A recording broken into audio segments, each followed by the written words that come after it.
I pulled into Springfield after a long drive, my old Chevy groaning over every bump on the highway. The miles between Chicago and this small Ohio town stretched out behind me, every one of them a reminder of how much my back wasn't built for road trips anymore. Still, there was a kind of anticipation in my bones. My son, Tyler, had called me last week, asked if I wanted to spend a few days with him and his wife. He made it sound casual, but any man who's lived as long as I have knows when something's eating at his family. The trunk slammed shut with a rusty clunk, and I grabbed my worn leather duffel, wincing at the twinge in my shoulder. Before I'd taken 2 steps toward the porch, Tyler burst out the front door with a smile stretched so tight across his face you could bounce a quarter off it. He hugged me, but his hands were clammy and his eyes kept darting toward the street like he expected a parade of bad news to come marching up the sidewalk. "Hey, Dad, let me get that," he said, grabbing for my bag. But when I didn't let go right away, his grip faltered. Something was off, had been for months, maybe years. I looked at him, really looked. 36 years old, still got that same restless energy he had when he was a boy. But now there was something heavier in the way he moved. We walked up to the house together, and Tyler's wife, Jenna, met us at the door. Jenna's always been a bright spot, fiery red hair, laugh that fills the room. "Mr. Miller, you must be starving," she said, ushering me inside, the smell of baked ziti making my stomach grumble. If she noticed Tyler's nerves, she hid it well. Tyler kept close to my side as we made our way to the guest room. "Dad, after dinner, we need to talk about something important," he muttered, his voice barely above a whisper. I nodded, not wanting to push.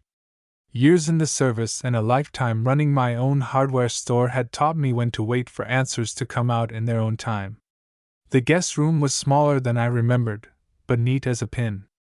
I unpacked my shirts, lining them up in the little closet while outside my window, dusk crept across the quiet suburb.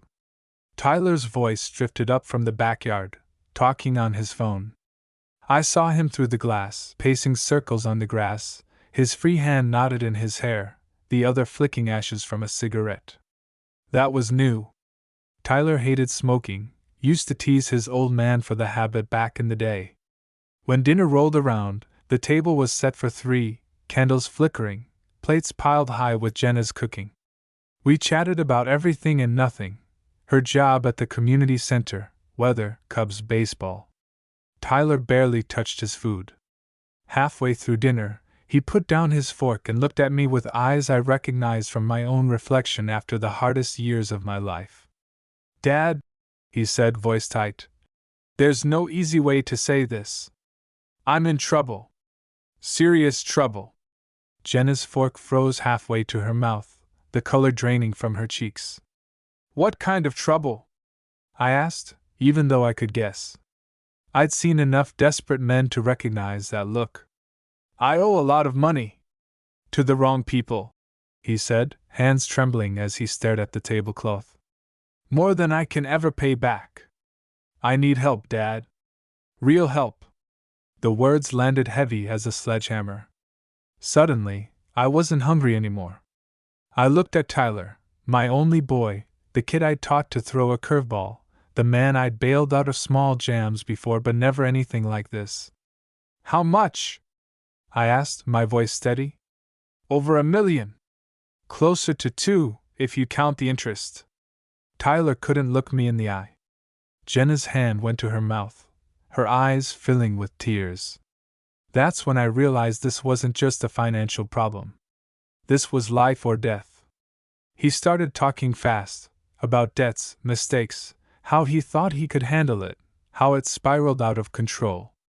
I tried to listen, but all I could think was that everything I'd built, every sacrifice, every overtime shift, had led to this moment, my boy, looking at me for a miracle. I took a breath, pushing down the anger and fear. "Let's figure this out," I said, even though I had no idea how. "But you have to tell me everything." "Tyler. No more secrets." That was the first part of the story, the moment everything started to unravel. If I'd known then what I know now, about how far desperation will push a man, I might have left after dinner and driven straight back to Chicago. But fathers don't get that luxury, and grandfathers least of all. Tomorrow, I'd find out just how deep the hole really went. But tonight, all I could do was listen as my son poured out his fear, and wonder how much of him I'd lost without noticing. Sleep did not come easy that night. Every time I closed my eyes, I saw Tyler as a little boy, chasing fireflies out by our old house in Joliet, so full of hope and plans. Now he was pacing the hallway, shadows sliding under my door. Downstairs, I could hear Jenna quietly crying in the kitchen, her chair scraping the linoleum as she moved from window to window. I stared at the ceiling, counting every creak in the house. There's something about being a father, even an old one, that makes you blame yourself when your kids stumble. Had I worked too much? Spoiled him? Maybe I'd spent so much time trying to fill the space Martha left behind, I missed the warning signs. Sometime around 3 a.m., I heard the back door open. I got up, careful not to wake anyone, and slipped out to the porch. Tyler sat on the steps, face in his hands, breath curling in the cold Ohio air. He looked up when he heard the door. Couldn't sleep? He asked, voice rough. Nope. Mind if I sit? I lowered myself down beside him, knees popping in protest. For a while, we just watched the neighbor's porch light flicker. Finally, I broke the silence. Tell me everything, Ty. All of it. Don't leave out the ugly parts. He told me about the job he lost last year, the startup that folded overnight, the credit cards, the private loan he took from a guy named Denny Russo, who ran a construction business, but really just moved money for people you didn't want to owe. The debts ballooned overnight. By the time Tyler realized how deep he was in, men started showing up at his door. Threats, then late-night phone calls. Last week, someone left a bullet in their mailbox. I listened, feeling older with every word. Why didn't you call me sooner? I asked, not angry, just tired. Tyler's shoulders slumped. Pride, I guess. Thought I could fix it. Didn't want you to see me fail. We sat in silence for a while. The street was quiet, only the sound of a distant train and a stray dog barking. Dad, Tyler said, they want the money by Friday. If I can't pay, I don't know what happens to Jenna and me. The fear in his voice was worse than any threat. I laid a hand on his shoulder. I'll do what I can. But I won't let you, or Jenna, get hurt. Inside, Jenna had fallen asleep on the couch, a blanket pulled tight around her. I covered her with another, tucking it under her chin like I used to for Tyler when he was little. I paused, watching her breathe, then went back to the guest room to make some calls. There were a couple old friends from my army days who knew people, and I'd kept up with a detective, Charlie Woods, who'd moved out to Dayton. I scribbled down everything I'd learned, names, times, numbers. The sun was rising by the time I crawled back under the covers, heart pounding with every new plan and what if running through my mind. Tyler was gone when I woke up, a note on the kitchen table. Had to meet Russo's guy. Back for lunch. I poured myself a cup of coffee, black as tar, and watched Jenna make breakfast. Her eyes were swollen, but she forced a smile. You shouldn't have to deal with this, Mr. Miller, she said softly. I shook my head. Once a dad, always a dad. You just get older, and the problems get bigger. The day passed slowly. Tyler returned before noon, looking pale and shaken. They gave me 48 hours, he said quietly. Said if I didn't have at least half, they'd come back.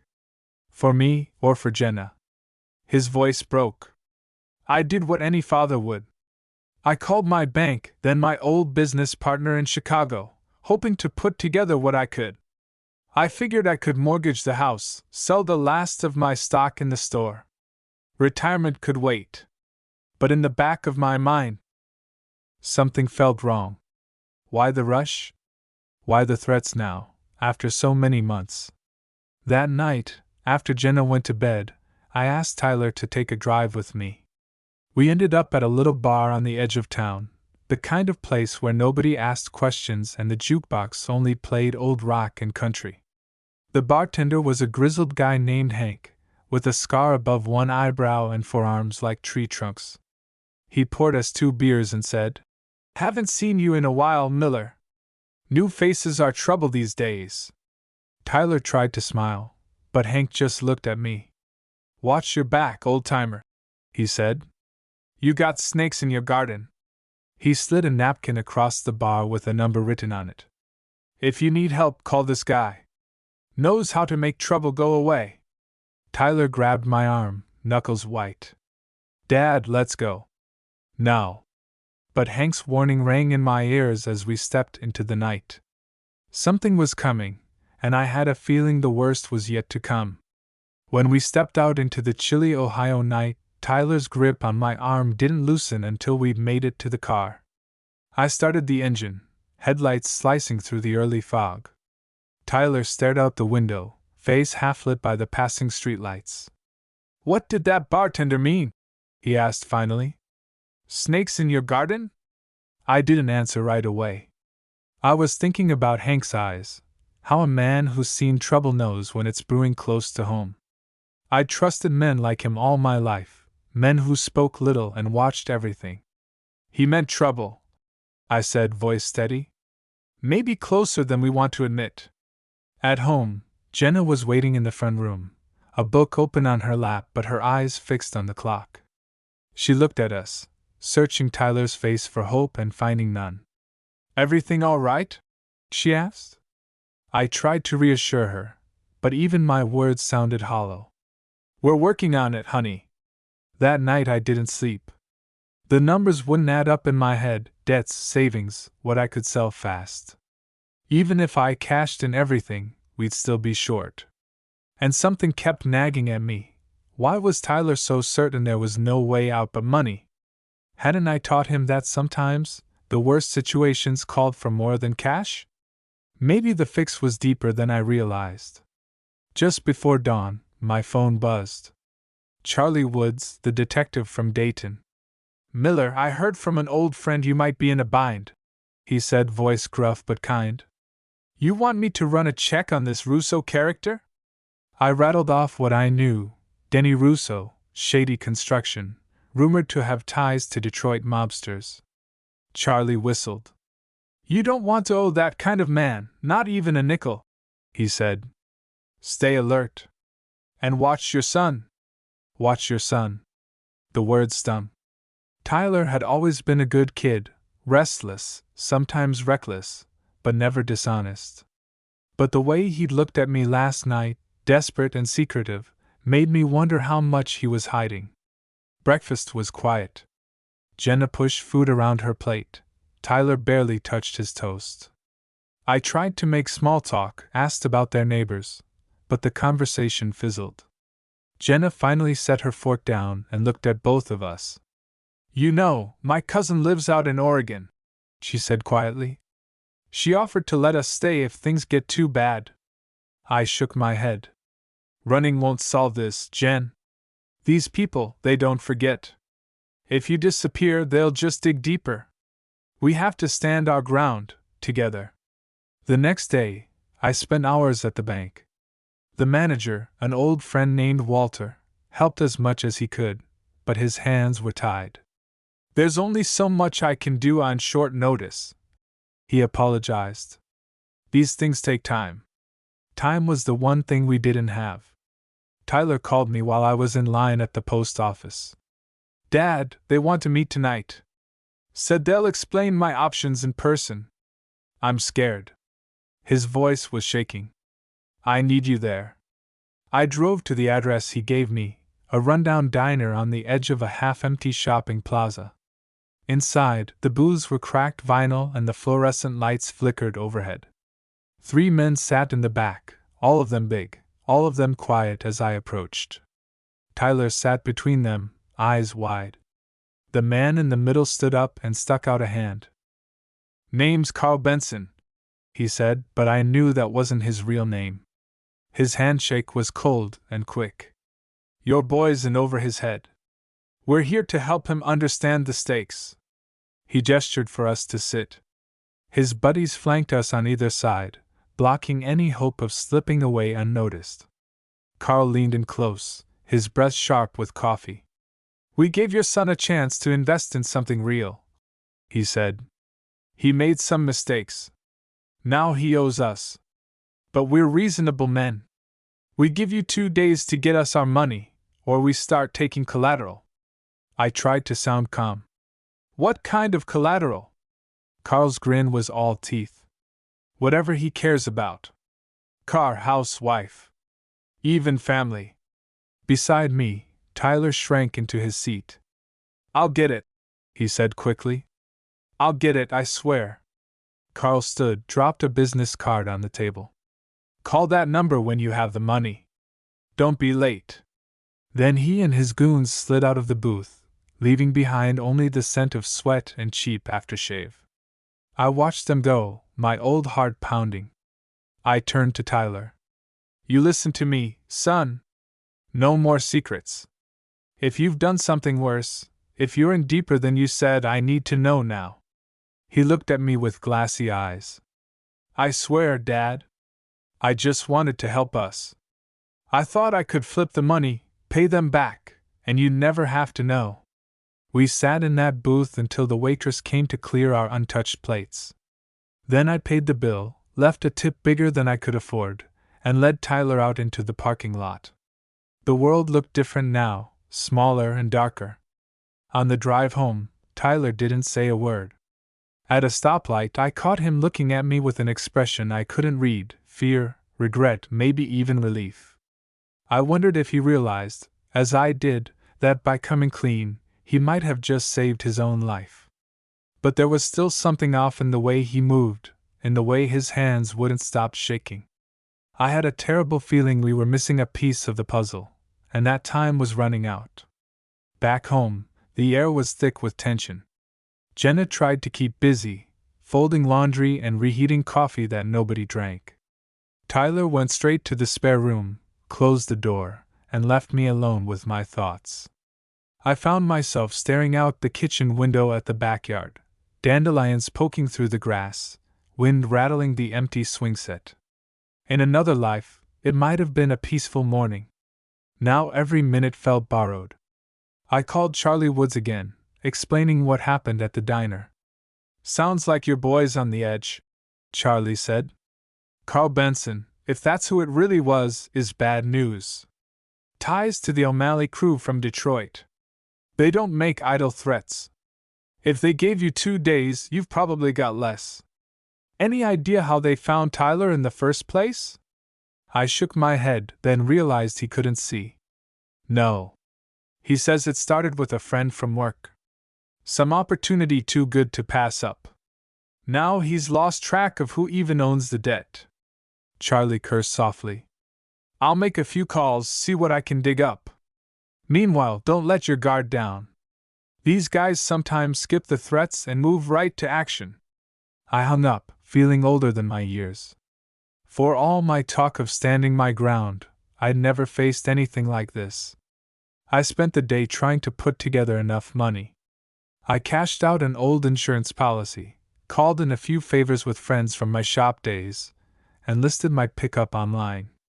But even with everything, we barely scraped together a third of what they wanted. Jenna watched me from the doorway as I went through old paperwork. Why are you doing this for us? She asked quietly. You don't owe us your future, your savings. I looked at her, saw the fear and the hope warring in her eyes. That's what family does, I said simply. We take care of our own, even when it hurts. Tyler reappeared in the evening, hair tousled, face pale. Any luck? He asked, voice barely above a whisper. I handed him the envelope with what cash I'd managed to collect. It's not enough. But it's something. We'll have to stall them, by time. He nodded, looking away.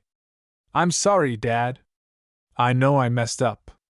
Before I could answer, there was a knock at the door. My stomach tightened. Jenna peeked through the curtain. It's a delivery guy, she said, relief flooding her voice. She opened the door, signed for a small brown package, and handed it to me. No return address, just our street and house number scrawled in thick marker. A cold knot formed in my chest. Don't open it, I told her, but Jenna already had. Inside was a single playing card, the ace of spades. A threat as old as time. Tyler saw it and went white. That's a warning, I said quietly. Not a gift. That night I hardly slept. Every sound from outside, the rumble of a truck, the barking of a neighbor's dog, set my nerves on edge. I left the living room lamp on, just in case, and kept a baseball bat by my side. If these guys wanted to scare us, it was working. Around 2 a.m., my phone buzzed again. A blocked number. I hesitated, then answered. You have 1 day, a voice rasped. We're done being patient. Don't make us come back. The line went dead. I sat in the glow of the lamp, weighing my options.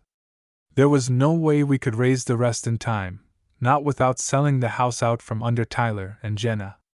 Maybe not even then. Morning came, gray and cold. Tyler was already up, pacing the kitchen. What are we going to do? He asked. We can't just wait for them to show up. We need a plan, I said. And not just about the money. I grabbed my coat and headed outside to clear my head. The early spring air stung my cheeks, but it helped me think. I called Charlie again, told him about the latest threat. He whistled low. You're in deep, Miller. I've got a friend in the state police. I'll ask if they can swing by. Keep an eye on your street tonight. But you can't rely on just the law with these people. Sometimes you've got to be unpredictable yourself. As I hung up, I remembered the bartender's warning, snakes in your garden. There was something off about how quick these men had found Tyler, how they knew our house, our habits. Either they'd been watching us for weeks, or someone close to Tyler had pointed them our way. I went back inside and looked at Tyler. Is there anyone you've talked to, anyone you trusted with our address, our business? He shook his head, but I saw hesitation. Just my old friend Matt Foster. He's the one who told me about the investment. Said he'd been in a tight spot before and these guys helped him out. I haven't seen him in weeks, though. I made a note to ask Charlie about Matt Foster. In the meantime, we made a plan: stay together, don't open the door unless we knew who it was, and get Jenna ready to leave at a moment's notice. Even as I tried to reassure them, I couldn't help but wonder if our real danger wasn't just from strangers, but from the secrets Tyler was still hiding. That morning felt like we were living in slow motion. Jenna moved from room to room, packing an emergency bag for herself. Just in case. Tyler sat at the kitchen table, his coffee untouched, his hands clenched around his phone as if he could squeeze salvation out of it.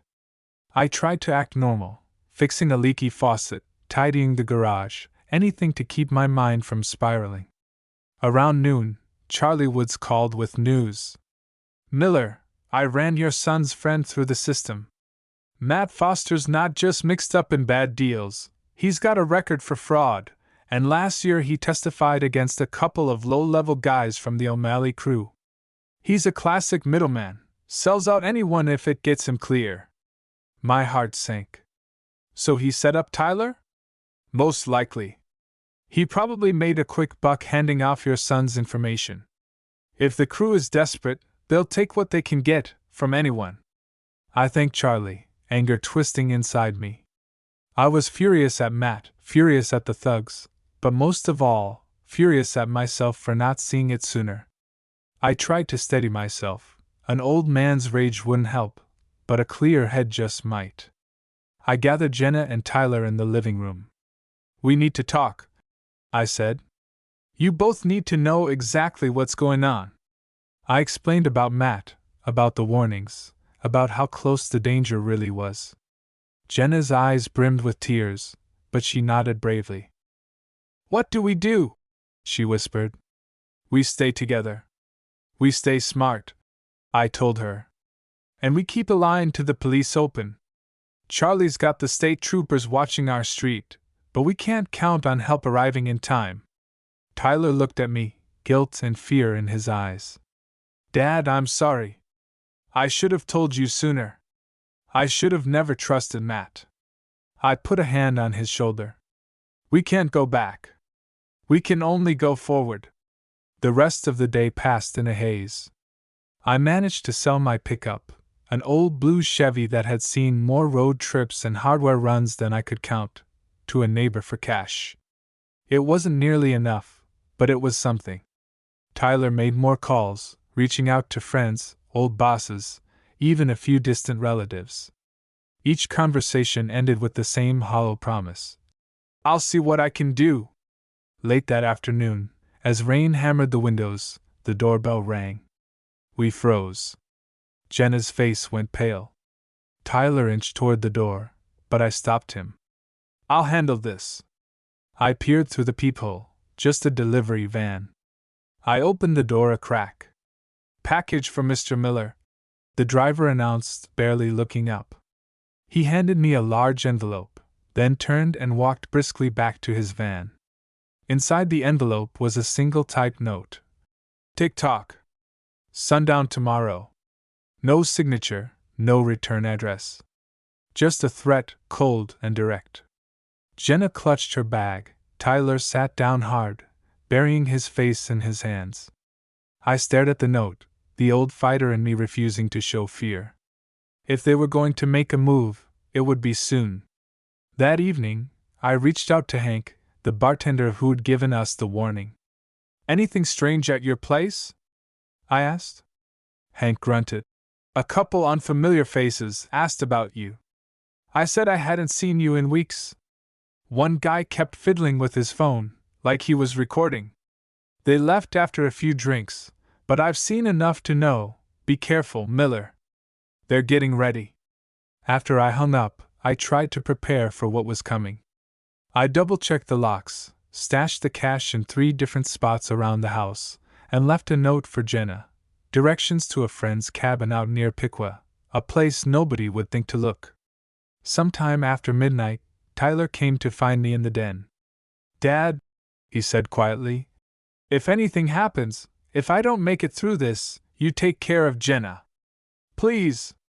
I looked at him, my son who'd grown up and lost his way but was still, deep down, the same kid who used to fall asleep on my chest during thunderstorms. You're not going anywhere, Ty. We're getting through this together. But you have to trust me and do exactly what I say from now on. He nodded, tears shining in his eyes. We stayed up late, either of us willing to go to bed. The house felt too quiet, the world too dangerous. I kept my cell close, heart pounding at every sound outside. I didn't know what tomorrow would bring, but I was determined, no matter what came through that door, I wouldn't let my family down. Not now. Not ever. Sundown came too quickly. The whole day felt like waiting for a storm that never broke, the sky getting heavier with every hour. By late afternoon, I'd locked every door, pulled the curtains tight, and kept my old army flashlight and the baseball bat close by. Jenna and Tyler stayed in the living room with me, nerves stretched thin as guitar strings. Outside, the wind picked up, rattling the windows. Every car that passed sent a spike of adrenaline through my chest. At 6:20 p.m., Tyler's phone buzzed, a block number. He stared at it, face chalk white. Don't answer, I said, my voice sharp. He set the phone on the table, hands shaking. 5 minutes later, someone knocked. 3 short, sharp raps. Tyler jumped. Jenna squeezed my hand so tight it hurt. Stay here, I told them. I walked to the front door and spoke through the wood. Who is it? Silence for a moment, then a voice, low and calm. Delivery. I looked through the peephole. Nothing but the shadow of a man in a black raincoat, cap pulled low. I didn't open the door.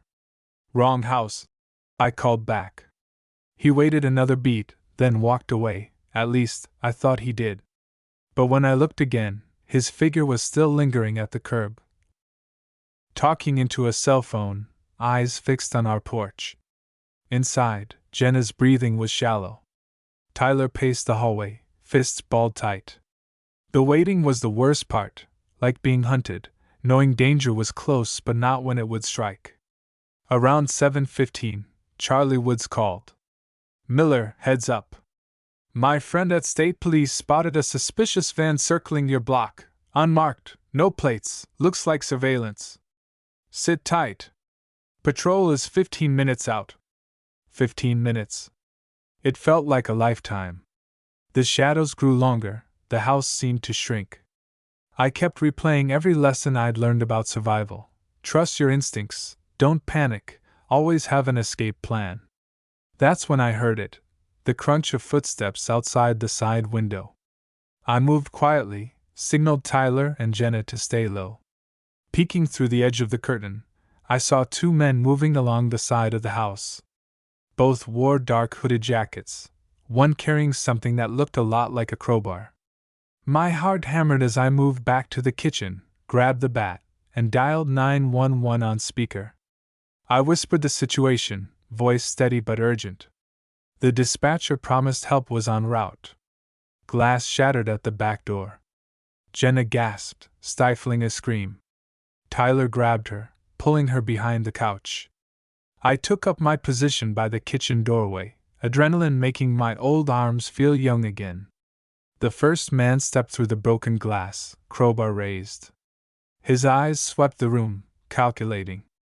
I didn't hesitate, swung the bat hard and fast, connecting with his forearm. He yelped, dropping the crowbar, but the second man was already on me, shoving me against the counter. Years of working with heavy tools had left me stronger than most men my age, but not as strong as a thug in his prime. We struggled. He landed a punch that rattled my jaw, but I caught him off balance, sent him stumbling into the fridge. For a second, I saw Tyler's face, fear, rage, and something else.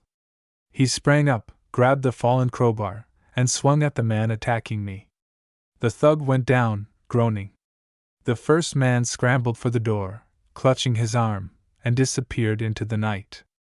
Sirens wailed in the distance, growing louder, closer. Jenna clung to Tyler, both shaking but alive. I stood over the second intruder, bat ready, blood pounding in my ears. "Stay down!" I barked, the voice that once kept a platoon moving through a storm. A minute later, the house was bathed in red and blue lights. Officers stormed through the door, guns drawn, and within seconds, both thugs were cuffed and out on the porch. The ambulance checked my jaw, bruised but not broken. The cops took our statements, swept the house for evidence, and promised to keep a car outside the rest of the night. As the adrenaline faded, exhaustion set in. But the biggest relief was seeing Jenna and Tyler, safe in each other's arms. For a moment, the world felt solid again. I'd protected my family, maybe not perfectly, maybe not with money or clever words, but with the stubbornness and fight that got me through every dark patch before. Charlie called again before midnight. "You did good, old man. Real good." Cops picked up the van, found another guy inside. Guess he was waiting to make a run for it. All three are known associates of the O'Malley crew. You bought yourself some time. And from what I hear, you showed those punks the old-school way of settling things. I chuckled, wincing at the pain in my jaw. Not sure I could do it again tomorrow. Charlie laughed. Let's hope you don't have to. But you stood tall when it counted. After everyone was finally gone, the house was quiet again. Jenna made tea, Tyler sat beside me on the sofa, and for the first time in days, I felt the weight lifting. We'd survived the night, and with the police involved, maybe the worst was over. I hugged them both, my family, bruised but unbroken. And I promised myself, no matter what came next, I'd be ready. The sun rose slowly over our battered little house, light creeping through the cracks in the blinds. My jaw throbbed, my ribs ached, and every muscle felt like it had been twisted in a vice. But I was awake, and my family was alive. Jenna was the first to stir. Tiptoeing around the kitchen, making coffee like it was any other Saturday. Tyler sat at the table, his face haggard but eyes clear for the first time in weeks. Outside, a police cruiser idled by the curb, the officers inside sipping coffee and watching the street with the steady patience of men who'd seen enough trouble to recognize its aftershocks. Last night's storm had passed, but we all knew there were still clouds on the horizon. After breakfast, we sat together in the living room, everyone quiet, each of us nursing a mug of coffee like it was the last warmth in the world. Tyler was the one who finally broke the silence. "I can't keep living like this," he said, voice low. "I have to make things right, not just for me, but for all of us." I looked at my son, really looked at him. For the first time, he seemed ready, not just to face his mistakes, but to start making real amends. "It starts today," I told him. "The past can't be changed.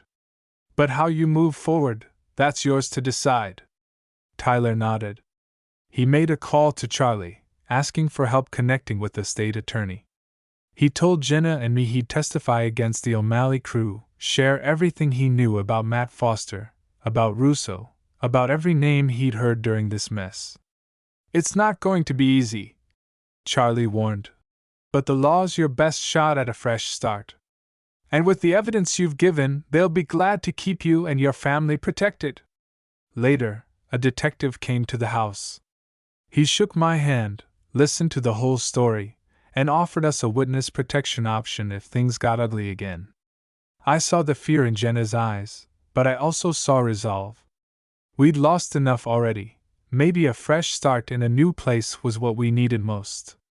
But before anything else, Tyler wanted to try and fix things the right way.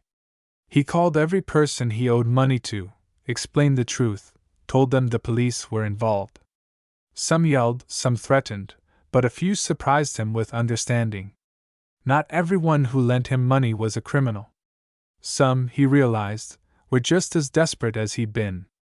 We spent the next week cleaning up the damage, repairing the broken back door, patching the window, throwing away the shattered lamp and blood-stained towels.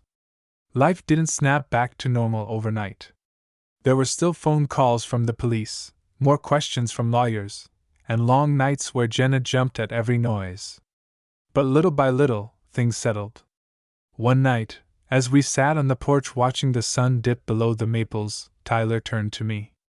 "Dad," he said, "if you hadn't come, if you hadn't fought for us, I don't know what would have happened." I smiled, patting his shoulder. "That's what fathers do, Ty. You'll do the same if you ever get the chance. We don't get to choose the battles, but we get to decide if we fight." Jenna leaned in, tears glistening but her voice strong. "We're moving forward. Whatever it takes, we're doing it together." Tyler started looking for honest work. I helped where I could, calling old contacts, putting in a good word. He took a job at a local warehouse, nothing glamorous, but steady. Every paycheck, he put a little aside to pay back the debts that weren't criminal, and he sent the rest to the state as restitution. As for me, I stayed with them until I knew they'd be all right. My savings were thinner, my body sore, but my spirit felt lighter than it had in years. Sometimes, late at night, I'd pull out Martha's old photograph and whisper, "We made it, honey. Your boys still got a chance." The day I packed my bags to head back to Chicago, Jenna hugged me long and hard. "Thank you," she said, "for everything." Tyler walked me to my old sedan, pride and relief mixed in his smile. "Come back soon, Dad. Next time, no trouble, just a backyard barbecue and some peace." I squeezed his shoulder, climbed in behind the wheel, and looked at the little house, scarred, yes, but still standing. My heart ached for what we'd lost, but it swelled with what we'd saved. As I drove away, the morning sun breaking through the last of the clouds, I felt hope rising in my chest, a quiet reminder that even in the darkest storms, family can find its way home.